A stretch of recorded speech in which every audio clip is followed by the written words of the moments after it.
I was driving in this morning and I noticed we had a full moon, and that might mean we're going to hear from some callers today who are, well, they've been up baying all night, and their hair is just finally falling back out, and their large canine incisors are beginning to recede too as well. I always like to think that when you're doing a show like this, that everybody you talk to is absolutely sane 100% of the time, and I think we're all aware that it's not quite the outcome, at least not from what I've heard in the first month or so on the job.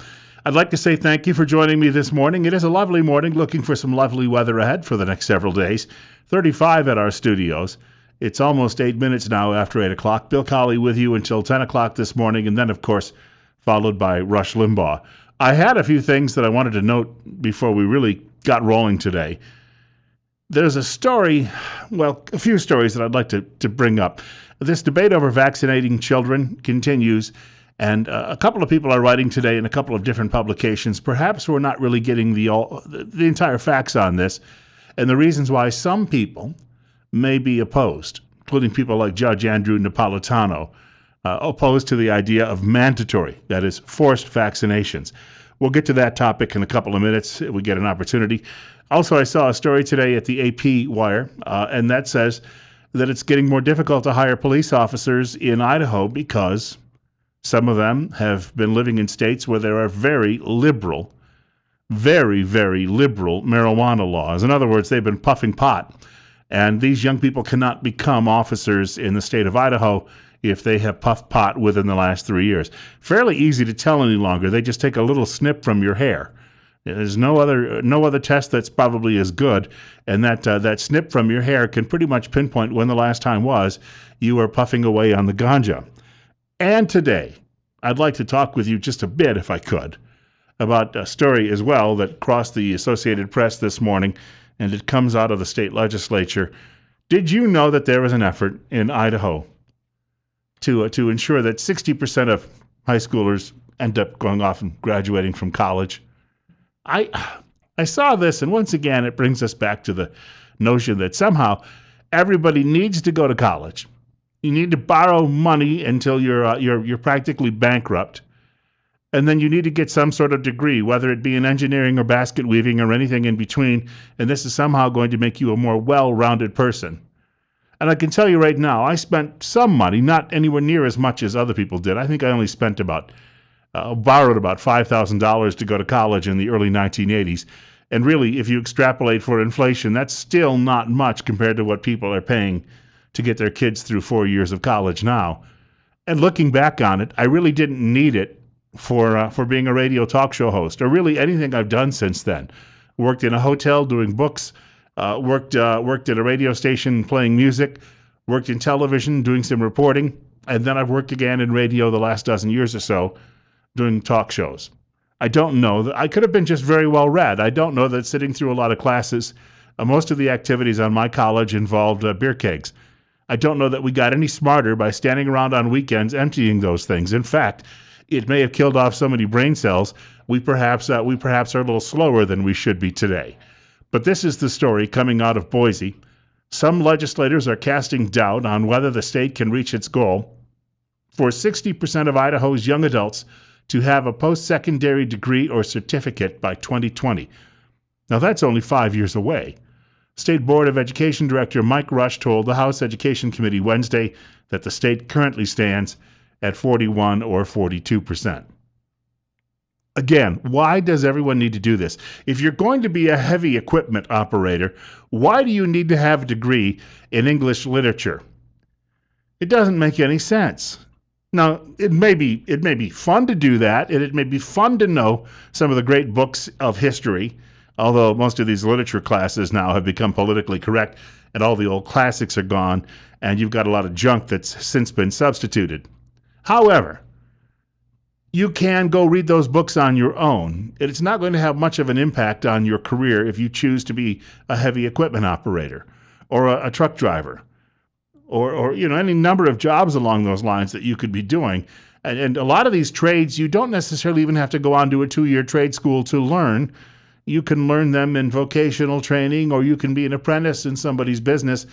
and pick it up just as simply as you would going off borrowing a lot of money and paying someone else. It would seem to me that the goal really is, and I think a lot of you who probably are sweating this one out with children, is to enrich higher education, because it's a machine. It employs a great many people, and most of these people have some investment in the size of the campus and in state government, and that is keeping it large. And one way we do that is have you go out and borrow a couple $100,000 and then leave that debt with your children who may never be able to pay it back because the job market is so dang difficult. A friend the other day had a post that I happened to see at Facebook, and he was explaining that if you took $100,000 when that child is 18 years old and you invested that money, and the child went off and worked in, a local fast food joint, maybe ended up becoming the manager, made a pretty good buck as a manager, perhaps ended up buying a franchise or two, that individual, just from that $100,000 invested at 18, if it's invested properly, could get a return at age 65 in the millions, perhaps tens of millions of dollars. On the other hand, if you end up paying off these huge debts for 20 to 30 years after you graduate from college, all bets are off. When you retire, you're going to be living under a bridge somewhere. This is what we are currently dealing with, and the notion that somehow we have to have all these people going off to college is destructive of a great many lives, although it's a great benefit to all those professors because they get to rake it all in. They'll be doing quite well in retirement, usually on your tax dollar. Be great to hear from one of them, wouldn't it? And let them try to defend, as a good Marxist-Leninist, I'm out for all people, especially myself first. First among equals, yes, just like they are in most communist countries, the few that are remaining that haven't fallen by the wayside because of poor economic planning.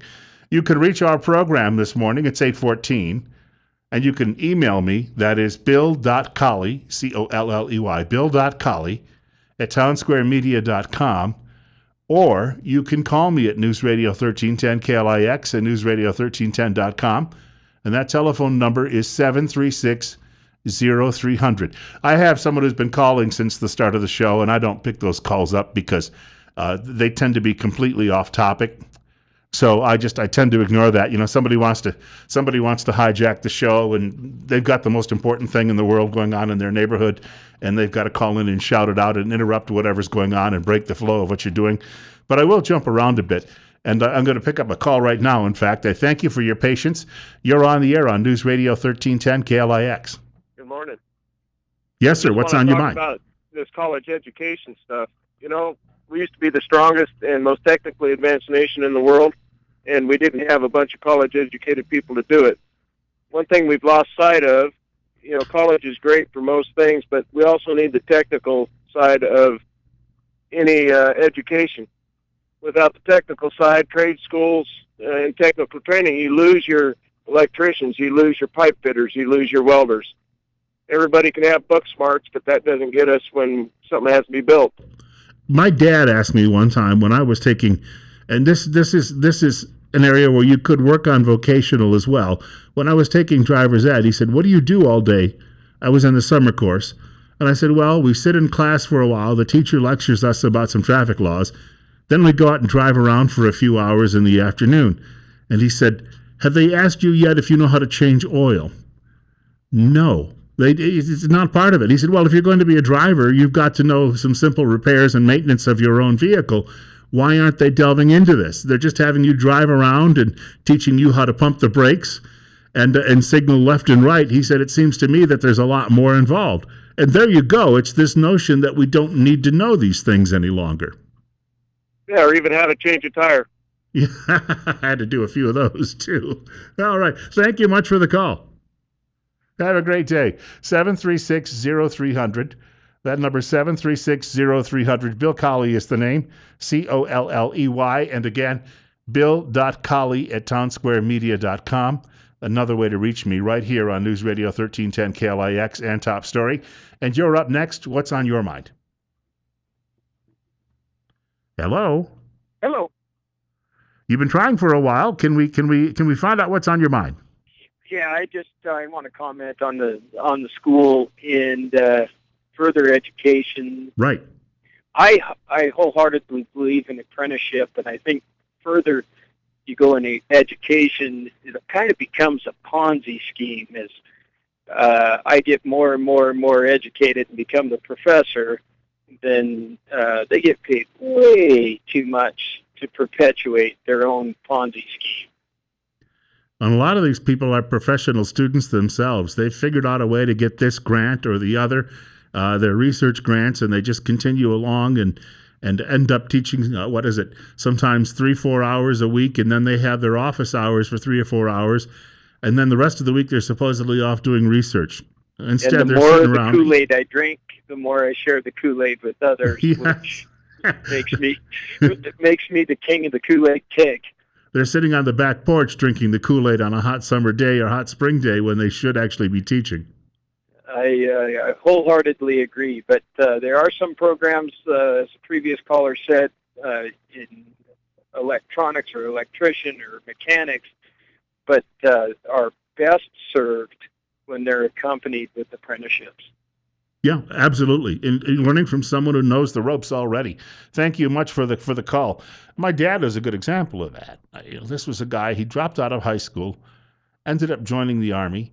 They gave him a GED, but he learned to repair tanks and Jeeps. He was with the 83rd Recon. That was a battalion in the 3rd Armored Division. And he told me the stories about how he had to pick up all of these things, and you had to pick it up quickly. But it gave him some skills that he never, ever forgot and really gave him a dexterity with his hands. He also ended up working as a plant millwright, first of all in an automobile plant, and then later in a plant that assembled battery chargers. So he learned to fix all sorts of other things just in that role, because one of the other millwrights taught him as he was retiring. My dad picked it up. That guy left. My dad took over the job, and he was in huge demand in industry when it was still big in the 1950s and 1960s in this country. And yet he could build a house from ground up. He could operate the heavy equipment to clear the area out. Then he could put in the foundation. He could pour his own concrete. He could put his own blocks in, lay his own blocks. Then he could start building because of his carpentry skills atop that. And then when he got a roof on the place, and that is he'd actually shingled it on his own, then he would go inside and start wiring the house. When the wiring was done, then he would go about putting in some insulation, and then he'd put some sheetrock up or some paneling over the sheetrock. And then the next thing would be the carpets and the baseboards and suspended ceilings or tiled ceilings. And all of this was stuff he would just do on his own. And I'd say, where did you learn all of it? And he'd look at me and say, well, I worked with some people who did it. Or I learned it a little bit on my own in trial and error. Who'd have thunk it? 20 minutes after 8 o'clock. Bill Colley with you, and he was never unemployed. Let me put it that way, never unemployed. He always had work going on somewhere. Always had money in his wallet and money in the bank. We've got a lot to talk about this morning. Speaking of that, you wouldn't believe how many former Idaho education officials are lined up to work on this Common Core thing in education. Details ahead on News Radio 1310 KLIX.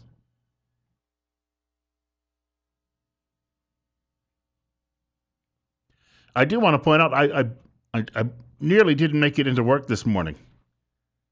I got a ride today from Brian Williams, and on the way into work, we were hit with what he said was a rocket-propelled grenade. May have been rock salt, actually, just a big chunk of it left on the street, but he was very concerned about it and covered himself in the glory of having survived it. 824, Bill Colley with you on Top Story. It's also 34 at our studios. News Radio 1310 KLIX and newsradio1310.com. Mr. Williams grew up in a small city, the distance of which is probably shorter than the distance between Twin Falls and Boise from where I grew up. Not that I ever knew him. Although I used to work with his main competitor, David Muir. David and I used to have desks side by side. And I'll just point out, David would never fabricate a story about being under attack in a war zone. He would stick to the facts of what he was talking about. We'll just leave that one at that point. I do want to thank you for joining me this morning. I am here until 10 o'clock. I have a couple of things. We were talking about the effort to try and force everyone to go off to college so we can spend, and enrich the university system in places like the state of Idaho. And I came across something someone sent me yesterday in my email. And he found this material, and he sourced it too as well, IdahoansforLocalEducation.com. Do you know that there are 6 people who used to work in the state education department who are all now working on this effort to promote Common Core? They have actually left employ in Idaho and gone to work on this effort. Speaking of big bucks, right? You get paid a lot of money to promote something like that, even if you don't necessarily believe it. And I thought it was fascinating that there are that many people who just simply up and said, you know what? The grass is going to be greener over here, so we're going to promote more government control over local education. And off they went. And then I came across this morning at the Washington Examiner. Obama White House committed to expansive federal role in education. Secretary of Education Arne Duncan, he spells Arne in a strange way, A-R-N-E, on Tuesday announced opposition to a bill that would return more power over schools to the states, reinforcing the Obama White House's determination to maintain its increased role in education, because obviously they know better than you do as a parent or as a local administrator, even though someone like Mr. Obama never actually, probably his skill level would be teaching social studies to the 7th grade. He's in way over his head in his job, so maybe he feels he does have some relationship to education because of that.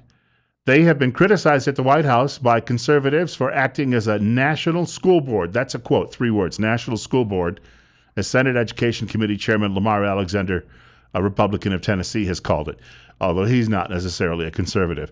With schools in many states unable to meet standards for education that were put together with No Child Left Behind, Duncan gave them waivers. However, see, this is what happens when you take Caesar's coin. You take Caesar's coin, and then Caesar is going to be giving you all sorts of orders. Your state and local governments have to realize that. You surrender your own independence when you do these things. However, the waivers had strings attached, the writer says, so that states had to operate under different standards favored by the Obama administration. Using the waivers, Duncan can dictate what state standards are and how they are measured.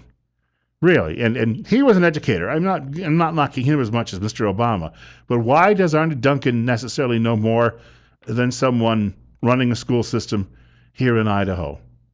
I don't know. I don't think I have an answer to that one, and I don't think he would if you really pressed him on it. Oh, he might throw out his resume, but lots of people have long travel logs behind them. You're up next. You're on the air on Top Story on News Radio 1310 KLIX and newsradio1310.com. Yeah, good morning. Right now, there's the federal high-stakes testing, and the Madison superintendent has gotten his representative from up that area to sponsor a bill called HR 65. It's being held up by the Ways and Means Committee, and I understand Speaker Bedke is also not wanting this bill to see the light of day. We need to have your listeners get hold of the Speaker and members of that House Ways and Means Committee to get this thing out on the floor so it can be. And what this would do would give school districts the option of not doing the federal testing and doing a much less expensive, much less time-consuming test that would be much more in line.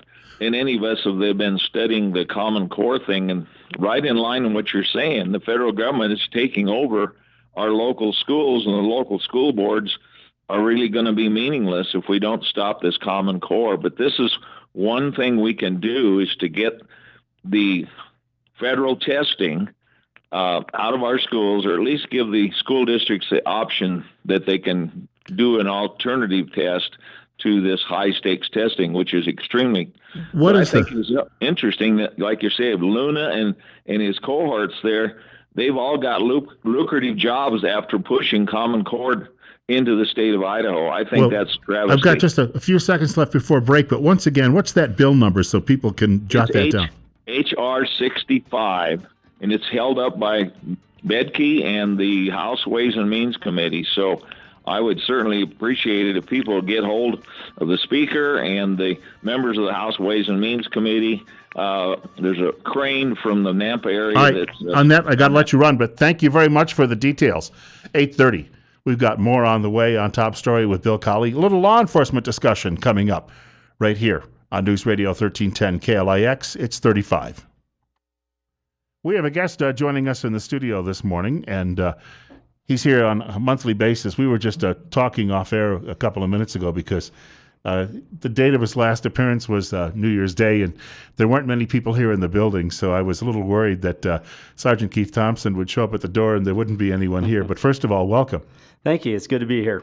In fact, this is a rotation we do, so we mix it up between the state police as well as the sheriff's department, and then as well as Twin Falls Police. And we were just having a conversation because we've had some unusual weather. Actually, it's not just Twin Falls. We've seen it in, I think, Boise as well in the last, 5 to 6 weeks. Yes. And it's just been this tremendous blanketing fog that sometimes lasts for a couple of days in a row. Not going to be a problem today. Right now we're looking at sunny skies, 34, at least for the most part today, sunny skies. That's what the weatherman tells us. We'll trust him. It's 8:35, and you're listening to Bill Colley on Top Story on News Radio 1310 KLIX and newsradio1310.com. Fog, though, it plays a lot of tricks on drivers. Yeah, fog is that thing, I mean, you got to be careful about it. It's time to put your headlights on. It might not help you necessarily see better, but it helps others see you better.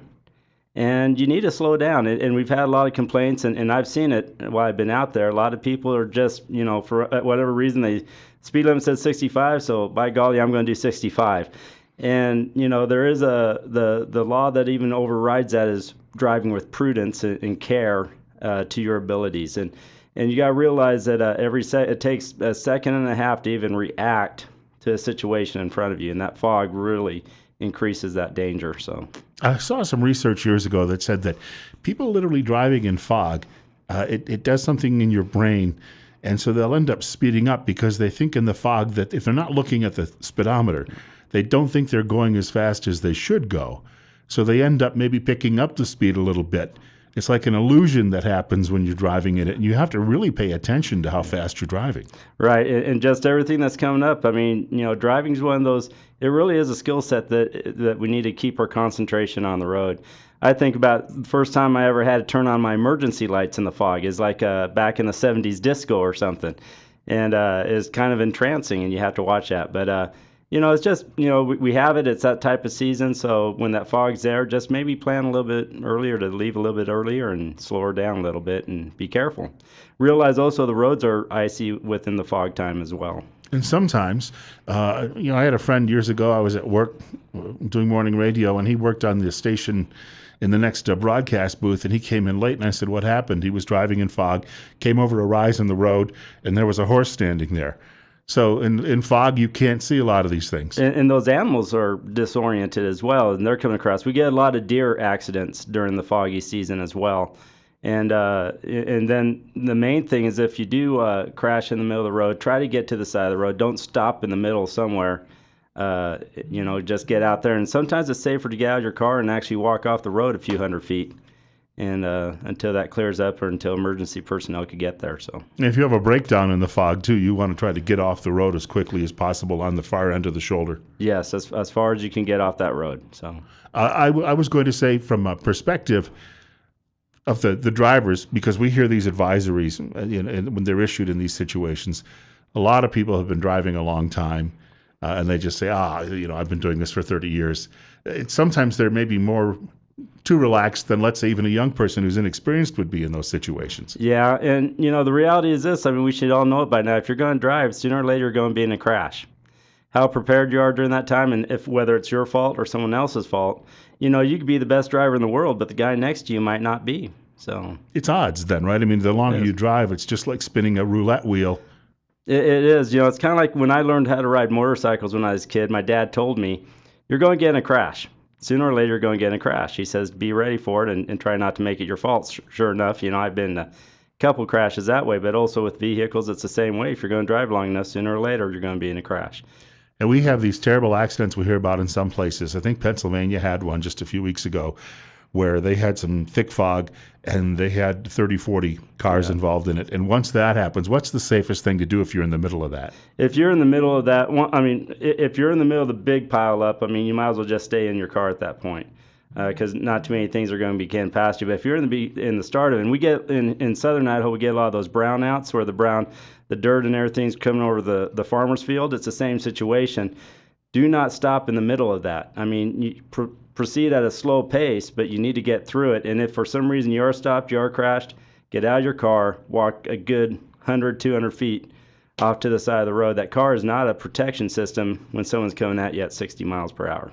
I blew a tire one time on an interstate, and I had my 6-year-old with me, and I carried her up about 100 feet on the embankment, sat her down, said, "Stay here while I change the tire." She wasn't happy about it, Right. but I thought that was the best course of action if you've got little ones with you. Right. And I mean, it's not completely safe no matter what, but make it as safe as possible.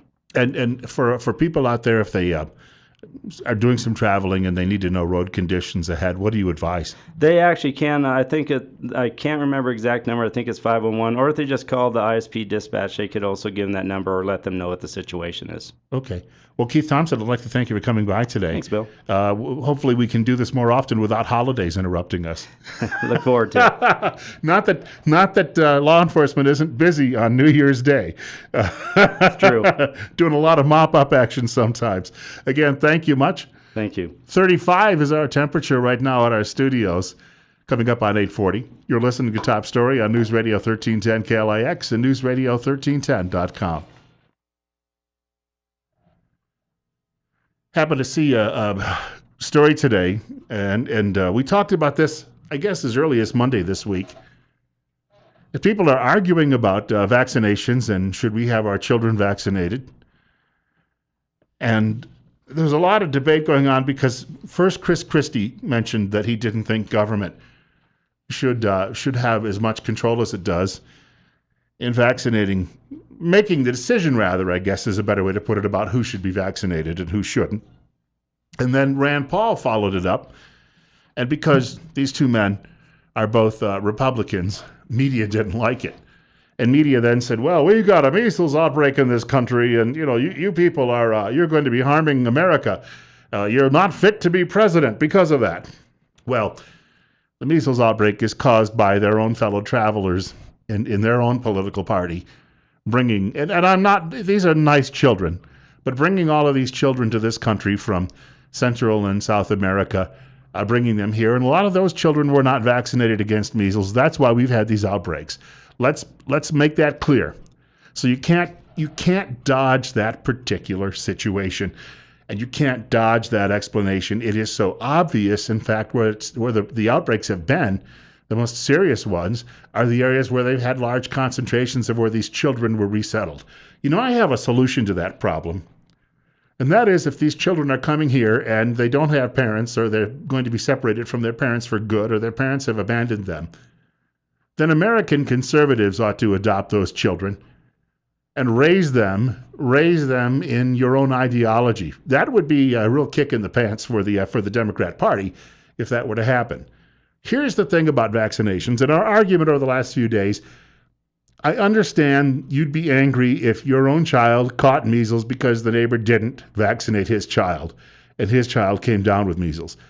But then you hadn't vaccinated yours. If you vaccinated your child, then your child supposedly has immunity. And it doesn't matter if there are 100 children on the playground who aren't vaccinated. Yours is going to be the one who's not going to be bedridden for a week trying to get rid of the measles. Simple, right? Why are we having that argument? Number one, that I wanted to get that one out of the way. But I came across a couple of other things today, and I think they're worth mentioning. Judge Andrew Napolitano, who is one of the, I think, strongest adherents to the true notion of our Constitution in this country, has a column at Washington Times today saying to vaccinate or not to vaccinate. Nothing in the Constitution gives the government ownership of our bodies. That's the subheadline.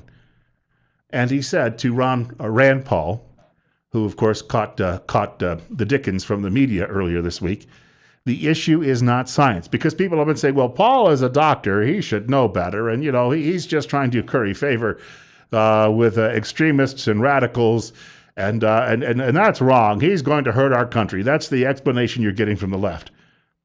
But, of course, he comes, Mr. Paul, from America's leading libertarian family. There's an actual book out about the Paul family saying that they're the first family of American libertarianism.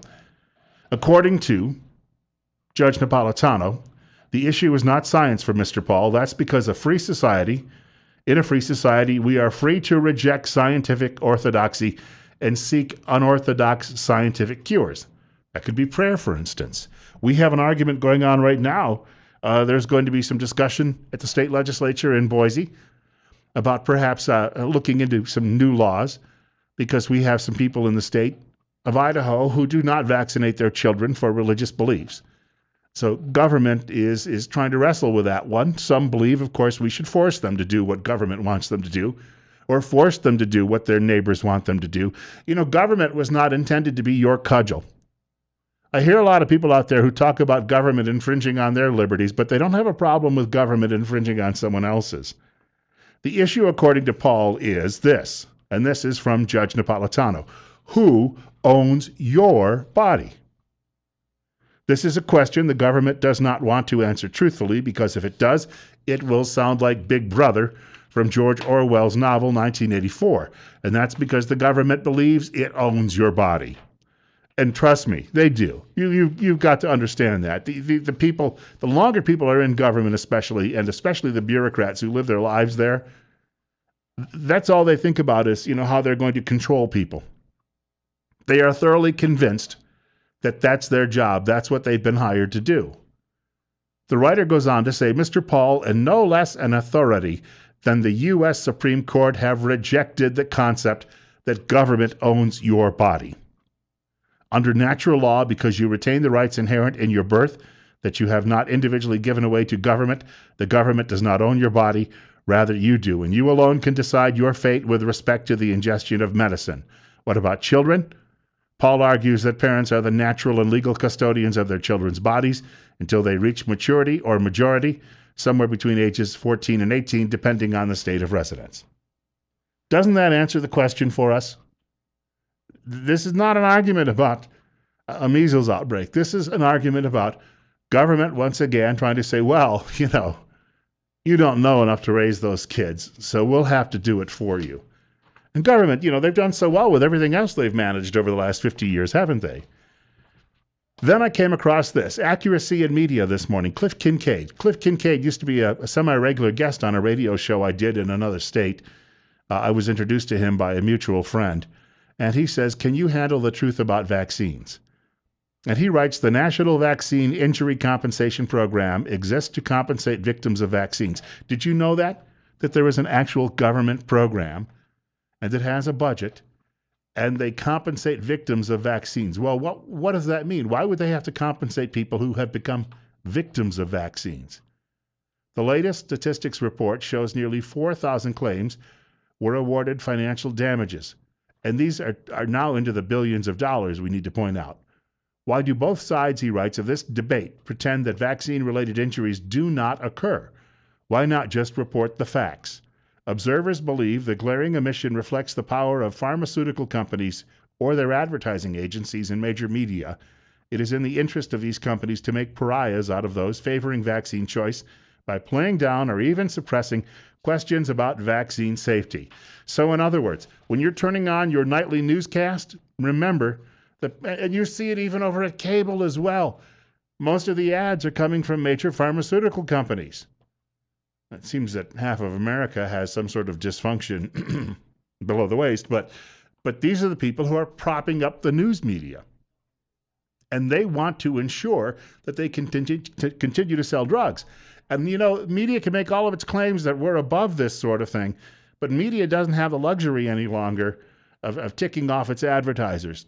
Because if you do, you're not going to be in business long in media. So you see what we're getting at here. And he writes, he has a whole list, by the way, of vaccines that are actually listed by the government.